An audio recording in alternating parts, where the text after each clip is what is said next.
Nonverbal communication. So there's some characteristics of nonverbal communications. It has communicative value. You and everyone around you are constantly sending and reading nonverbal cues. It's primarily relational. It does help manage our identity. It also allows us to define the kind of relationships we want to have with others. If you think of some sort of nonverbal communication, you're bored. You are attracted to another person. You want to know if there's a test on today's lecture. You are nervous that I'll call on you like a jerk. Things like that in class. And I can tell if you're a teacher, you can tell if a student wants, for example, wants to be called on or doesn't want to be called on by reading their body language. So nonverbal cues tell us a lot about other people, and they can also help tell us how we're being perceived. The one thing about nonverbal communication, it can be ambiguous. No, that person doesn't like you. Bethany's not angry. That's just the face she makes when she's trying to pay attention.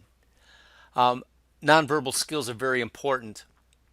The nonverbal encoding and decoding skills, so the messages we send nonverbally and our ability to read other people, are strong predictors of popularity, attractiveness, and socio-emotional well-being. Good nonverbal communicators are more persuasive than people who are less skilled, and they have a greater chance of success in settings ranging from careers in poker to romance. So people who are good at hiding nonverbal cues are good card players. A lot of good athletes have strong nonverbal cues where they show that they have confidence, and the same thing you'll see that in the business world. There are some influences on nonverbal communication, of course. Culture is one. Personal space is not the same for everyone. So even within, what we think of as the same culture, like in the United States, you might think that people in the South come into other people's personal space more than, say, where I was raised.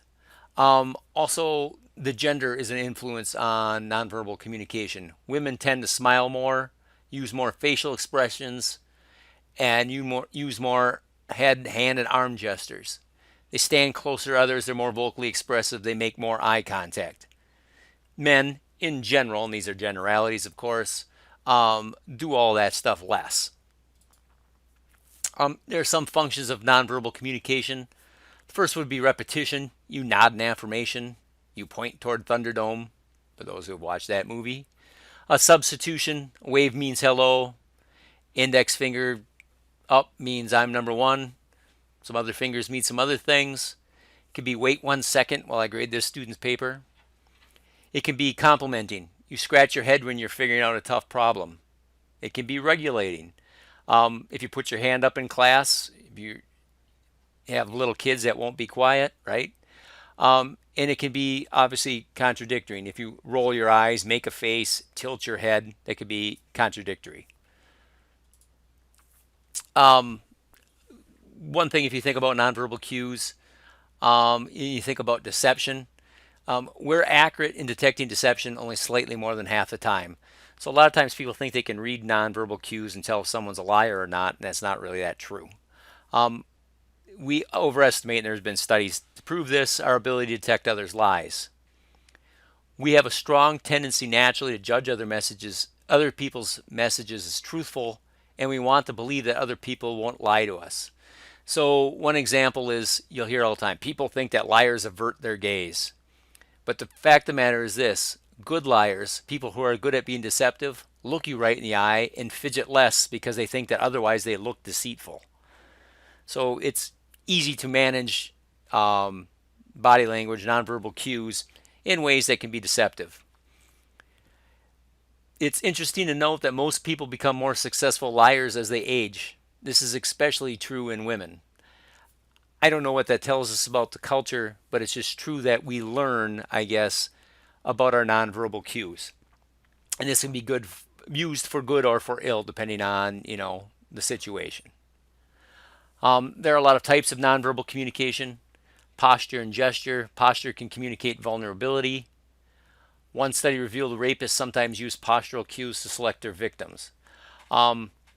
I think of, once again, I will go back to looking at, if you coach little kids in sports, it's important to match up the good players with the good players so that their good player doesn't get guarded by your bad player and score 5 baskets before you can call a timeout. One way you can judge without knowing is how, if you look at third grade boys, how they walk with their head up, chest out, sure of themselves, as opposed to closing their arms over themselves, looking small. That will tell you who thinks they are the good player, and generally that's the case. And that's how one small but important way that you can use nonverbal communication, your understanding of nonverbal communication. Expansive poses to that end are signs of power and confidence. People who think they're confident have their chest out and are expansive. Facial expression, catching someone's eye, make it harder to draw away. Another type of nonverbal communication is physical attractiveness.